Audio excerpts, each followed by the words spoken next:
बिस्मिल्लाहिर्रहमानिर्रहीम अस्सलामुअलैकुम।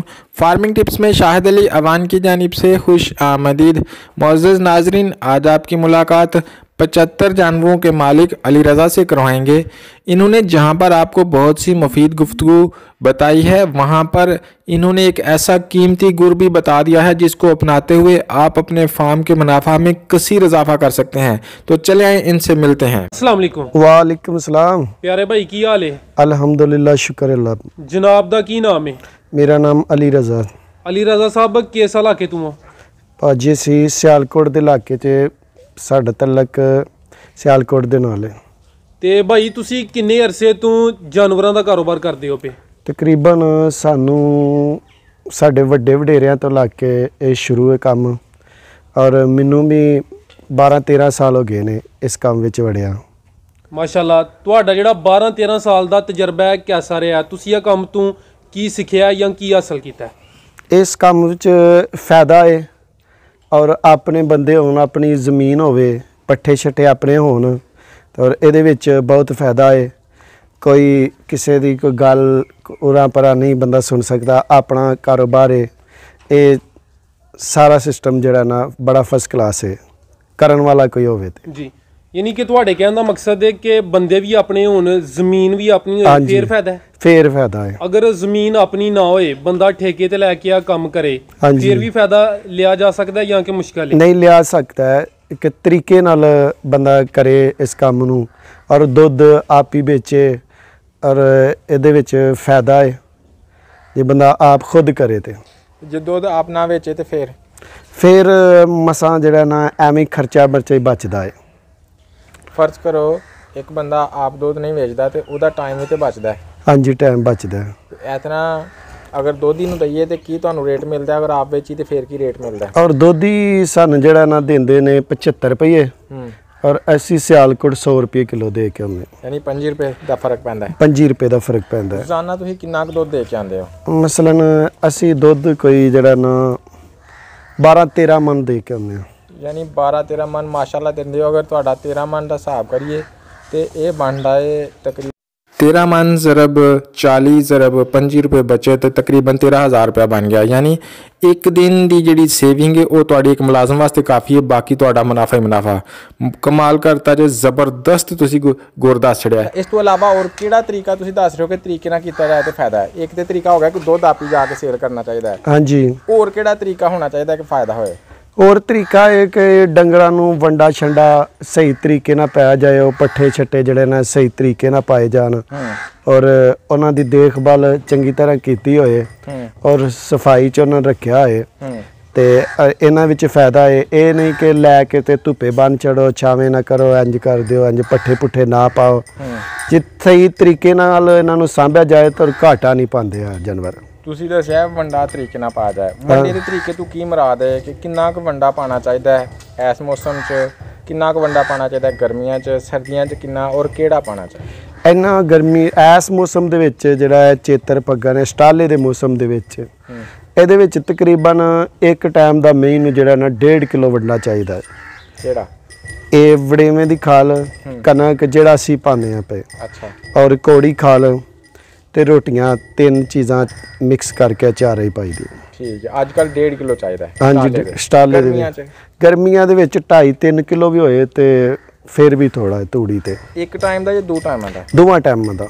ਯਾਨੀ 2.5-3 ਕਿਲੋ ਹੋਏ ਤੇ ਥੋੜਾ ਹੈ? ਹਾਂਜੀ। ਤੇ ਪੂਰਾ ਕਿੰਨਾ ਹੁੰਦਾ ਹੈ? ਪੂਰਾ 4 ਕਿਲੋ ਮਹੀਂ ਨੂੰ ਪਾਣਾ ਚਾਹੀਦਾ, ਜਿਹੜੀ 12-13 ਸਿਰ ਦੁੱਧ ਦਿੰਦੀ ਹੈ, ਜਾਂ ਕੋਈ 7-8 ਕਿਲੋ ਜਿਹੜੀ ਜਿਹਦੀ ਐਵਰੇਜ ਜਿਹੜੀ ਹੈ 8 ਕਿਲੋ ਦੇ ਅੱਗੇ ਪਿੱਛੇ 10 ਕਿਲੋ 8 ਕਿਲੋ ਦੇ 4 ਕਿਲੋ ਪਾਣਾ ਚਾਹੀਦਾ। 4 ਕਿਲੋ ਪਾਣਾ ਚਾਹੀਦਾ। ਸਰਦੀਆਂ 'ਚ? ਸਰਦੀਆਂ ਵਿੱਚ ਜ਼ਿਆਦਾ ਪਾਣਾ ਚਾਹੀਦਾ, ਜਦੋਂ ਮੌਸਮ ਦੇ ਹਿਸਾਬ ਨਾਲ ਜਿਹੜਾ ਨਾ। ਸਰਦੀਆਂ 'ਚ ਜ਼ਿਆਦਾ ਤੋਂ ਜ਼ਿਆਦਾ ਫੀ ਜਾਨਵਰ 12 ਕਿਲੋ ਦੁੱਧ ਦੇਣ ਵਾਲੇ ਨੂੰ ਕਿੰਨਾ ਕੁ ਵੰਡਾ ਚਾਹੀਦਾ? 12 ਕਿਲੋ ਦੁੱਧ ਦੇਣ ਵਾਲੇ ਨੂੰ ਦੋਵਾਂ ਟਾਈਮਾਂ ਦਾ 5 ਕਿਲੋ ਵੰਡਾ ਚਾਹੀਦਾ। ਸਰਦੀ 'ਚ? ਸਰਦੀ ਦੇ ਵਿੱਚ 1 ਕਿਲੋ ਦਾ ਫਰਕ ਪੈਂਦਾ? ਹਾਂਜੀ, 1 ਕਿਲੋ। ਅੱਛਾ ਸਰ, ਇੱਥੇ ਤੁਸੀਂ ਦੱਸਿਆ ਕਿ ਵੜੇਵਿਆਂ ਦੀ ਖਾਲ, ਕੋੜੀ ਖਾਲ, ਰੋਟੀਆਂ, ਦਲੀਆ ਤੁਸੀਂ ਰਲਾ ਕੇ ਪਾ ਰਹੇ ਹੋ, ਤੇ ਕੁਝ ਲੋਕ ਵੜੇਵੇਂ ਪਾਉਂਦੇ ਨੇ।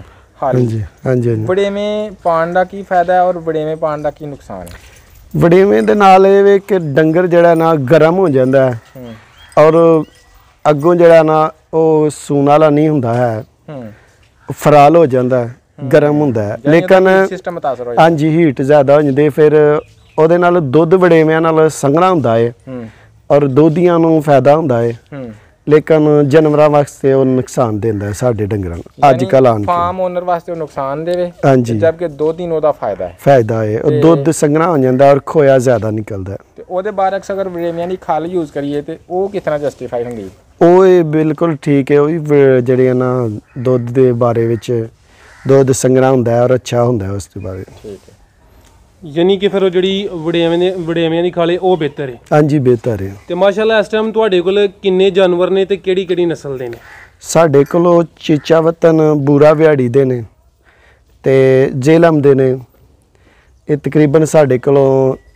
45 ਮੱਝਾਂ ਨੇ ਜੀ ਇੱਕ ਗਾਂ ਹੈ ਕੋਈ 30 ਬੱਚੇ ਨੇ ਛੋਟੇ ਬੱਚੇ ਯਾਨੀ ਤੁਸੀਂ 3 ਨਸਲ ਦੇ ਜਾਨਵਰ ਰੱਖੇ ਨੇ ਚੀਚਾ ਵਤਨੀ ਬੂਰਾ ਵਿਹਾੜੀ ਤੇ ਜੇਲਮ ਇਹ ਜਿਹੜੀਆਂ 3 ਨਸਲਾਂ ਨੇ ਇਹਨਾਂ ਦੀ ਕੀ ਖਾਸ ਵਜ੍ਹਾ ਕਿ ਤੁਸੀਂ ਇਹ ਵਾਲੀ ਨਸਲ ਦੇ ਜਾਨਵਰ ਰੱਖਦੇ ਹੋ ਇਹ ਔਰ ਚੀਚਾ ਵਤਨ ਦੇ ਜਿਹੜੇ ਜਾਨਵਰ ਨੇ ਨਾ ਇਹ ਸਾਰੀਆਂ ਨਸਲਾਂ ਨਾਲ ਵੱਧ ਨੇ ਜੇਲਮ ਨਾਲੋਂ ਵੀ ਵੱਧ ਨੇ ਅੱਛਾ ਇਹ ਹੋਰ ਨਾ ਜਿਹੜੇ ਆ ਸਿਆਲਕੋਟ ਨਾਲ ਹੀ ਵੱਧ ਹੈ ਉਹ ਡੰਗਰ ਜਿਹੜਾ ਨਾ ਦੁੱਧ ਜ਼ਿਆਦਾ ਦਿੰਦਾ ਹੈ ਉਸ ਇਲਾਕੇ ਦਾ ਇਸ ਵਜ੍ਹਾ ਤੋਂ ਉਹ ਖਰੀਦੀ ਬਹੁਤ ਹੀ ਦਿਨ ਜਾਂਦੇ ਤੁਹਾਡੀ ਮੱਝ ਜਿਹੜੀ ਹੈ ਹਾਈਐਸਟ ਦੁੱਧ ਦਿੰਦੀ ਹੈ ਕਿੰਨਾ ਦਿੰਦੀ ਹੈ ਇੱਕ ਸਾਡੇ ਕੋਲ ਮੱਝ ਉਹ ਬੱਜੀ ਇੱਧਰ ਉਹ ਪੂਰਾ 20 ਕਿਲੋ ਦੁੱਧ ਦਿੰਦੀ ਹੈ 20 ਤੋਂ 23 ਹੋਏਦਾ ਅੱਜ ਕੱਲ ਆਣ ਕੇ ਉਹਦਾ ਜਿਹੜਾ ਨਾ ਇੱਕ ਦਾ ਮੱਝ ਦਾ ਇੱਕ ਮੱਝ ਐਸੀ ਜਿਹੜਾ 20 ਕਿਲੋ ਦੁੱਤੇ ਹੁੰਦਾ ਹੈ ਇਹ 20 ਕਿਲੋ ਇਹ ਤੋਂ ਨਾ ਚੀਦਾ ਹਾਂਜੀ ਤੇ ਜਿਹੜੀਆਂ ਆਮ ਨੇ ਆਮ ਰੂਟੀਨ ਦੇ ਨਾਲ ਵੀ ਇਹਨਾਂ ਦਿਨਾਂ ਦੇ ਵਿੱਚ 10 ਕਿਲੋ ਦੁੱਧ ਜਿਹੜਾ ਨਾ ਪਈਆਂ ਕਰਦੀਆਂ 10 ਕਿਲੋ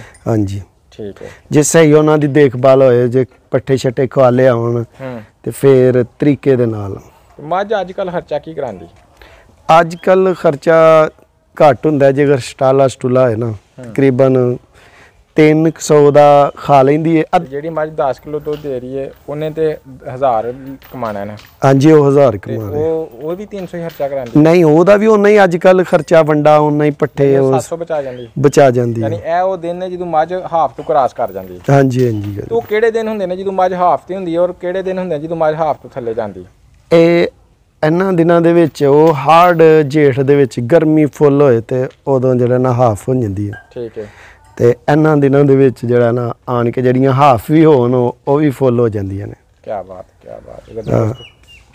ਅੱਛਾ ਤੁਸੀਂ ਭਾਈ ਕਿਹਾ ਕਿ ਜਿਹੜੀ ਚੀਚਾ ਵਤਨ ਦੀ ਮੈਂ ਵੇ ਉਹ ਸਭ ਤੋਂ ਅੱਛੀ ਹੈ ਹਾਂਜੀ ਉਹਦੇ ਵਿੱਚ ਕੀ ਖੂਬੀ ਤੁਸੀਂ ਵੇਖੀ ਹੈ ਉਹਦੀ ਕੋਈ ਪਹਿਚਾਨ ਉਹਦੀ ਕੋਈ ਖੂਬੀ ਦੱਸੋ ਉਹਦੀ ਪਛਾਣ ਹੈ ਉਹਦੀ ਧੌਣ ਪਤਲੀ ਹੋਏ ਦੀ ਉਹਦੇ ਸਿੰਗ ਛੋਟੇ ਛੋਟੇ ਕੁੰਡੇ ਹੋਣ ਦੇ ਪੂਛਲ ਪਤਲੀ ਹੋਏ ਦੀ ਔਰ ਉਹ ਖੂਬਸੂਰਤ ਜ਼ਿਆਦਾ ਹੋਏ ਦੀ ਉਹਦੀ ਧੌਣ ਲੰਬੀ ਔਰ ਬਹੁਤ ਅੱਛੀ ਔਰ ਥਣ ਚੌੜੇ ਹੋਣ ਦੇ ਵਾਨਾ ਚੌੜਾ ਹੋਏ ਦਾ ਥਣ ਦੂਰ ਹੁੰਦੇ ਮੁੱਠੀ ਥਣ ਸੋਹਣੇ ਹੁੰਦੇ ਤੇ ਕਿੰਨੇ ਕੁ ਦੀਆਂ ਮੈਂ ਮਿਲ ਜਾਂਦੀ ਹੈ ਤਕਰੀਬਨ ਮੈਂ ਜਿਹੜੀ ਇਸ ਟਾਈਮ ਇਸ ਮੌਸਮ 'ਚ ਔਰ ਇਹਨਾਂ ਦਿਨਾਂ ਦੇ ਵਿੱਚ ਮੱਝ ਜਿਹੜੀ ਅੱਛੀ ਤੋਂ ਅੱਛੀ ਹੈ 3 ਲੱਖ ਦੇ ਕਰੀਬ ਜਿਹੜੀ ਹੈ ਨਾ 3 ਦੀ 280 3 ਦੇ ਕਰੀਬ ਹੈ ਅੱਗੇ ਪਿੱਛੇ ਮਿਲਦੀ ਹੈ ਇਹ ਵਾਲੇ ਮੌਸਮ 'ਚ ਹਾਂਜੀ ਇਹ ਮੌਸਮ ਅਗਰ ਮੱਝਾਂ ਖਰੀਦਣੀਆਂ ਨੇ ਤੇ ਮੌਸਮ ਦਾ ਵੀ ਕੋਈ ਅਮਲ ਦਾ ਹੱਲ ਹੁੰਦਾ ਹੈ ਕਿ ਇਹ ਵਾਲੇ ਮੌਸਮ 'ਚ ਲਵੋ ਤੇ ਸਸਤੀ ਮਿਲੇਗੀ ਇਹ ਵਾਲੇ ਮੌਸਮ 'ਚ ਲਵੋ ਤੇ ਮਹਿੰਗੀ ਮਿਲੇਗੀ ਹਾਂਜੀ ਕਿਹੜੇ ਮੌਸਮ 'ਚ ਮੈਂ ਜਿਹੜਾ ਸਸਤੀ ਮਿਲਦੀ ਹੈ ਸੌਣ ਭਾਦਰੋਂ ਦੇ ਵਿੱਚ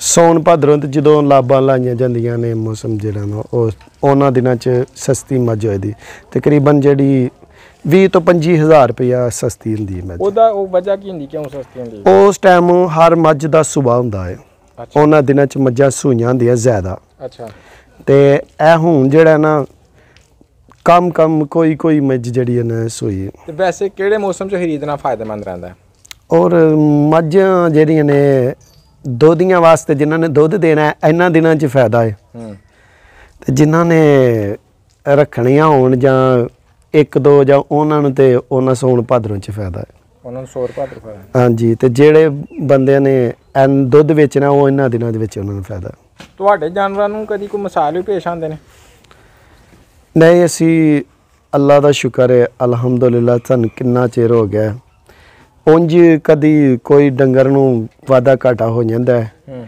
ਬਹਾਰ ਇਹ ਉਹ ਬਲੱਡ ਘਟ ਗਿਆ ਇਹ 1-2 ਡੰਗਰ ਨੂੰ ਘਾਟਾ ਵਾਧਾ ਹੋ ਜਾਂਦਾ ਔਰ ਇਹਨਾਂ ਦੀ ਅੱਛੀ ਤਰ੍ਹਾਂ ਸਫਾਈ ਕੀਤੀ ਜਾਏ ਔਰ ਸਾਫ ਸੁਥਰੇ ਪੱਠੇ ਪਾਏ ਜਾਣ ਤੇ ਅੱਲਾ ਦੇ ਫਜ਼ਲੋ ਕਰਮ ਨਾਲ ਕੁਝ ਵੀ ਨਹੀਂ ਹੁੰਦਾ, ਕੁਝ ਵੀ ਨਹੀਂ ਹੁੰਦਾ। ਨਹੀਂ ਹੁੰਦਾ। ਤੇ ਜਦੋਂ ਕਿਤੇ ਹੋ ਜਾਂਦਾ ਤਾਂ ਉਦੋਂ ਕੀ ਕਰਦੇ ਹੋ? ਉਸ ਟਾਈਮ ਫਿਰ ਅਸੀਂ ਦਸਤੀ ਕੋਲ ਟੀਕੇ ਰੱਖੇ ਨੇ, ਆਪਣੀ ਕੋਸ਼ਿਸ਼ ਕਰੀ ਦੀ, ਔਰ ਮਸਾਲੇ ਮਸੂਲੇ ਦੇਣੇ ਨੇ, ਅਦਕਰ, ਗੰਡੇ, ਮਰਚਾਂ, ਗੁੜ, ਪਾਊਡਰ ਸ਼ੋਡਰ ਦੇਈਦਾ ਜਿਹੜਾ ਡਾਕਟਰਾਂ ਕੋਲ ਲਿਆਂਦਾ ਹੈ। ਜੇ ਨਾ ਅਗਰ ਠੀਕ ਹੋਏ ਫਿਰ ਡਾਕਟਰ ਨੂੰ ਬੁਲਾ ਲਈਦਾ, ਜਿਹੜਾ ਕਰੀਬ ਡਾਕਟਰ ਹੋਏ ਆਉਂਦਾ ਜਾਂਦਾ ਰਹਿੰਦਾ, ਉਹ ਚੈੱਕ ਕਰਦੇ ਰਹਿੰਦੇ। ਸਾਡੇ ਕੋਲ ਡਾਕਟਰ ਤਕਰੀਬਨ ਦੂਸਰੇ ਦਿਨ ਜਿਹੜਾ ਨਾ ਆਉਂਦਾ ਜਾਂਦਾ ਰਹਿੰਦਾ।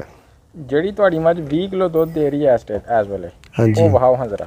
ਇਹ ਮੱਝ 20 ਕਿਲੋ ਦੇ ਰਹੀ ਤੁਹਾਡੀ? ਹਾਂਜੀ। ਇੱਕ ਉਹ ਝੋਟੀ ਹੈ। ਤੇ ਕਿੰਨੇ ਸੂਏ ਆ ਮੱਝ? ਇਹ ਦੂਸਰੇ ਸੂਏ, ਉਹ ਵੀ ਦੂਸਰੇ। ਨੇ ਉੱਠਦੀ ਪਿੰਗੜਾਈ ਲੈ ਕੇ ਇਹ ਵੀ ਤੁਹਾਡੀ 20 ਕਿਲੋ ਦਿੰਦੀ? ਹਾਂਜੀ ਮਾਸ਼ਾ। 20 ਕਿਲੋ ਪੂਰਾ ਦਿੰਦੀ ਜਾਂ ਘੱਟ? ਨਹੀਂ, ਇਹ ਕਦੀ ਸਿਰ ਵੱਧ ਗਿਆ, ਕਦੀ ਸਿਰ ਘਟ ਗਿਆ। ਯਾਨੀ 20 ਦੀ ਰੇਂਜ ਤੇ? 20 ਦੀ ਰੇਂਜ। ਇਹ ਕਿੱਥੋਂ ਆਈਆਂ ਹਨ ਦੋਵੇਂ ਮੱਝਾਂ? ਇਹ ਚੀਚਾਵਤਨੋਂ ਆਈਆਂ ਦੋਵੇਂ ਮੱਝਾਂ। ਇਹ ਦੋਵੇਂ ਚੀਚਾਵਤਨੋਂ ਆਈਆਂ? ਹਾਂਜੀ। ਕਿੰਨੇ ਦੀ ਲਿਆਉਂਦੇ ਆ? ਇਹ ਦੋਵੇਂ ਮੱਝਾਂ ਆਈਆਂ ਹਜੇ, ਉਹ 2.5 ਦੀ ਆਈ ਤੇ ਇਹ 3 ਲੱਖ ਦੀ ਆਈ। ਤੇ ਮਤਲਬ ਕਿ ਉਹ ਕਿੰਨੇ ਸੂਏ? ਉਹ ਵੀ ਦੂਸਰੇ ਤੇ ਇਹ ਵੀ ਦੂਸਰੇ ਆ। ਕੋਈ ਬੰਦਾ ਖਰੀਦਣ ਦਾ ਹਾਇਸ਼ਮੰਦ ਹੋਏ ਤੇ ਵੇਚਦੇ ਵੀ ਹੋ? ਨਹੀਂ, ਹਾਲੀ ਨਹੀਂ, ਸਾਡਾ ਦਿਲ ਹੀ ਨਹੀਂ ਕਰਦਾ ਹੈ। ਜਿਹੜਾ ਕੋਈ ਅੱਛਾ ਜਾਨਵਰ ਹੋਏ, ਕੋਈ ਵੀ ਡੇਰੇਦਾਰ ਹੈ, ਉਹਦਾ ਦਿਲ ਨਹੀਂ ਕਰਦਾ ਦੇਣ ਤੇ। ਠੀਕ ਹੈ। ਹਾਂਜੀ। ਤੇ ਵੈਸੇ ਕੋਈ ਬੰਦਾ ਤੁਹਾਡੇ ਨਾਲ ਰਾਬਤਾ ਕਰਨ ਵਾਸਤੇ ਕੋਈ ਨੰਬਰ ਚਾਹੀਦਾ ਹੋਏ ਤੇ ਮਿਲ ਸਕਦਾ ਹੈ? ਹਾਂਜੀ, ਮਿਲ ਸਕਦਾ। ਬੋਲਿਆ ਜੀ। 0300 ਜੀ ਪੂਰਾ 396 10 299। ਠੀਕ ਹੈ, ਜ਼ਬਰਦਸਤ। ਇੱਕ ਚੀਜ਼ ਨਹੀਂ ਸਮਝ ਆਈ ਕਿ ਜਾਨਵਰ 20 ਕਿਲੋ ਦੁੱਧ ਦੇ ਰਹੇ ਨੇ, ਲੇਕਿਨ ਇਹ ਮਾੜੇ ਕਿਉਂ ਨੇ? ਮਾੜੇ ਇਹਨਾਂ ਦਿਨਾਂ ਦੇ ਵਿੱਚ ਹਰਾ ਨੀਰਾ ਪੈਂਦਾ ਨਾ, ਤੇ ਇਹਨਾਂ ਦਿਨਾਂ 'ਚ ਡੰਗਰ ਜਿਹੜਾ ਨਾ ਦੁੱਧ ਦੇਣ ਵਾਲਾ ਮਾੜਾ ਹੋ ਜਾਂਦਾ ਹੈ। ਔਰ ਜਦੋਂ ਹਾੜ ਜੇਠ ਹੁੰਦਾ ਹੈ, ਮੌਸਮ ਦੂਸਰਾ ਹੁੰਦਾ ਹੈ, ਉਦੋਂ ਪੱਠਾ ਹੁੰਦਾ ਹੈ, ਹਾਟ ਸਖਤ ਹੁੰਦਾ ਹੈ, ਤੂੜੀ ਪੈਂਦੀ ਹੈ ਔਰ ਵੰਡਾ ਪੈਂਦਾ ਜ਼ਿਆਦਾ। ਉਸ ਟਾਈਮ ਡੰਗਰ ਜਿਹੜਾ ਨਾ ਫਿੱਟ ਜਾਂਦਾ ਹੈ। ਇਹਨਾਂ ਦਿਨਾਂ ਦੇ ਵਿੱਚ ਆਣ ਕੇ ਧੱਕੇ ਨਾਲ ਜਿਹੜਾ ਜਾਨਵਰ ਇਹਨਾਂ ਮਾੜਾ ਹੋ ਜਾਂਦਾ ਹੈ, ਕਿ ਸਟਾਲਾ ਜਿਹੜਾ ਨਾ ਉਹ ਪੈਂਦਾ ਹੈ, ਉਹਦੇ ਨਾਲ ਡੰਗਰ ਖਿੱਚ ਕਰਦਾ। ਬਹੁਤ ਸ਼ੁਕਰੀਆ ਸਰ, ਬੜਾ ਮਜ਼ਾ ਆਇਆ ਤੁਹਾਡੇ ਨਾਲ ਗੁਫ਼ਤਗੂ ਕਰਕੇ। ਅਸਲਾਮ ਵਾਲੇਕੁਮ। ਵਾਲੇਕੁਮ।